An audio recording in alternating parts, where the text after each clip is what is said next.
अब नेक्स्ट है हमारे पास पार्टिसिपेशन कंस्ट्रेंट। पार्टिसिपेशन कंस्ट्रेंट का क्या मतलब है कि कौन सी चीज हमारे काम में आ रही होंगी, कौन पार्टिसिपेट कैसे कर रहा है, ये सारी चीज हम बताएंगे। वैसे तो ये दो प्रकार से होती है, एक होती है टोटल पार्टिसिपेंट हो रहा होगा तो एक होता है पार्शियल पार्टिसिपेंट। पहले तो पार्टिसिपेशन कंस्ट्रेंट की आप डेफिनेशन समझो। Specify the presence of entity when it is related to another entity in a relationship type, कि एक दूसरे से कैसे कनेक्टेड है। अगर वो सारे ही एक दूसरे से कनेक्टेड है तो टोटल पार्टीशन, और अगर थोड़ा सा भी थोड़ा कम रिलेशन उसमें रिलेशनशिप दिख रही है तो उसको हम कहते हैं कि वो पार्शियल रिलेशनशिप है।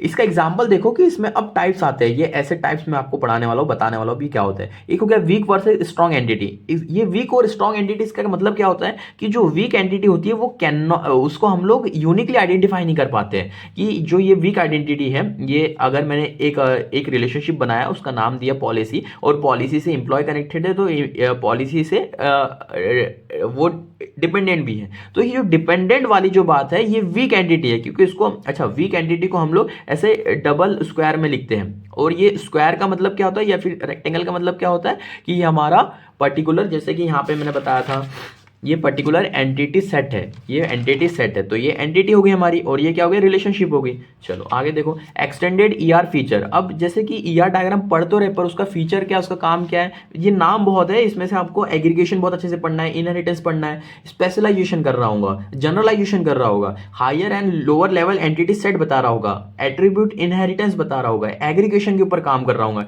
ये सारी चीज हमारा ईआर डायग्राम के फीचर है। बहुत बार लिखने के लिए अगर आ रहा होगा तो ये 5 फीचर आप लिख रहे होंगे, एक बार इसको रिवाइज कर लो। Specialization, generalization, higher and lower level entity set, attribute inheritance और एग्रीगेशन, ये 5 इंफॉर्मेशन आपको याद होना ही चाहिए।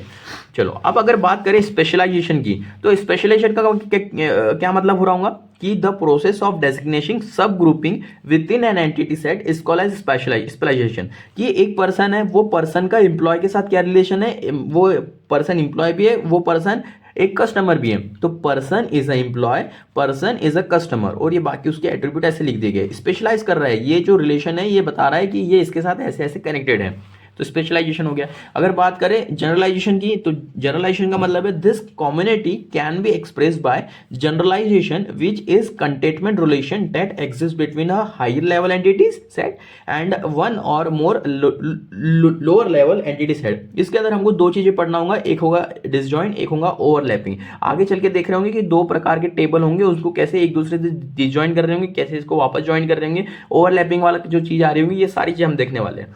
फिर वैसे ही एट्रीब्यूट इनहेरिटेंस, वही जो हमने अभी बताए थे। एग्रीगेशन, एग्रीगेशन अब हमको पढ़ना है। एग्रीगेशन का क्या मतलब है कि relationship set participating in relationship then aggregation is used. कि हमारे पास एक पर्टिकुलर रिलेशन है, उसमें अगर कोई दूसरी चीज रिलेशनशिप पार्टिसिपेट कर रही है तो वो कैसे कर रही है, क्यों कर रही है, ये बताने के लिए हमारे पास एग्रीगेशन है। ये अगर समझ में नहीं आया तो ये वाले डायग्राम से समझो जो मैंने यहाँ बना के रखा है। इस डायग्राम का क्या मतलब है कि ये एक पर्टिकुलर एक एग्रीगेशन है, कि ये वाला जो टेबल, ये वाला जो बॉक्स है, ये है ना दूसरे से कैसे कनेक्टेड है।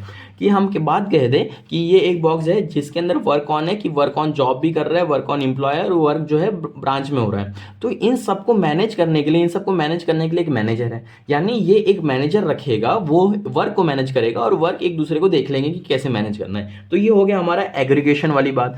एग्रीगेशन समझ में आ गया क्या? चलो ठीक। अब हम वहीं से बात स्टार्ट करते हैं कि टाइप ऑफ एट्रीब्यूट क्या होंगे। एट्रीब्यूट्स के ऊपर बात कर रहे हैं, अभी तक के हमने एंटिटी के ऊपर बात किए थे, अब हम एट्रीब्यूट्स के ऊपर बात करने वाले कि एट्रीब्यूट्स क्या होते हैं। एट्रीब्यूट्स है ना मेनली 4 ही प्रकार के होते हैं। एक होता है सिंगल वैल्यूड, एक होता है मल्टी वैल्यूड, आपस में ये कैसे एक दूसरे से डिफरेंशिएट होते हैं इसलिए साइड साइड में लिख दिया गया है। सेकेंड है सिंपल और कंपोजिट।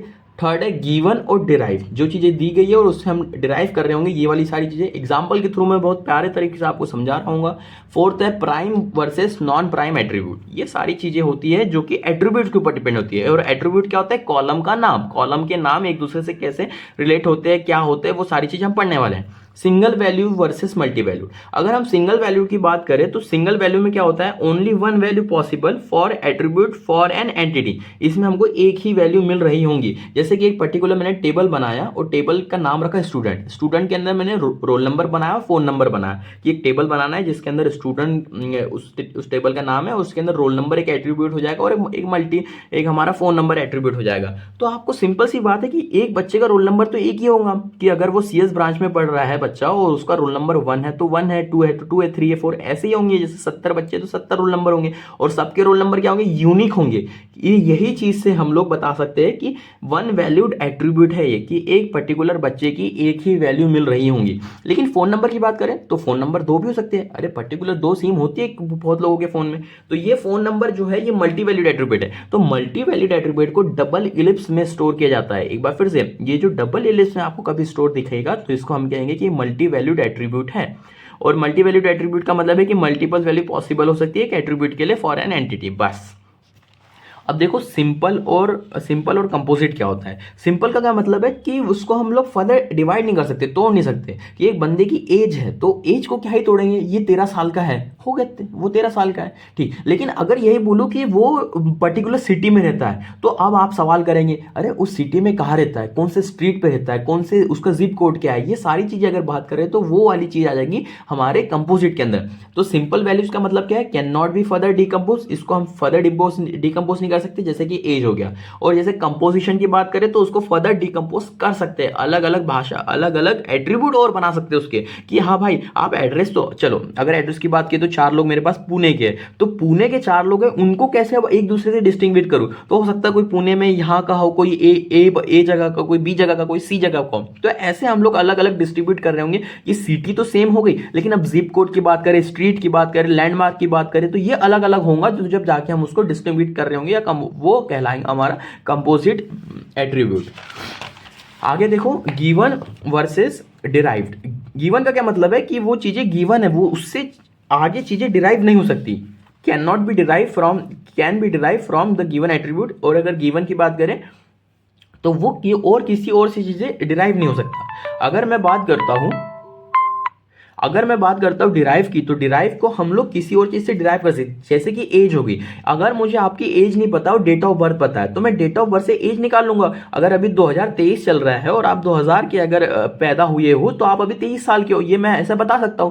तो अगर आपने डेट ऑफ बर्थ बता दी तो मैं आपकी एज बता दूंगा। तो इससे ये चीज डिराइव हो रही है, इसलिए मैं कह दूंगा कि ये जो एज है ये डिराइव वाली क्वांटिटी है। और जो डिराइव वाली क्वांटिटी होती है उसको हम लोग डॉटेड इलिप्स के अंदर लिखते हैं या डॉटेड ओवल के अंदर लिखते हैं डिराइव वाली क्वांटिटी को। और मेनली इसका थोड़ा कम ही काम आता है अगर हमको, क्योंकि हम डिराइव क्वांटिटी क्यों लिखेंगे, जब हमारे पास एक चीज है तो सामने वाला बंदे के पास इतना तो दिमाग होगा कि वो डेट ऑफ बर्थ से एज कैलकुलेट कर ले, सही है।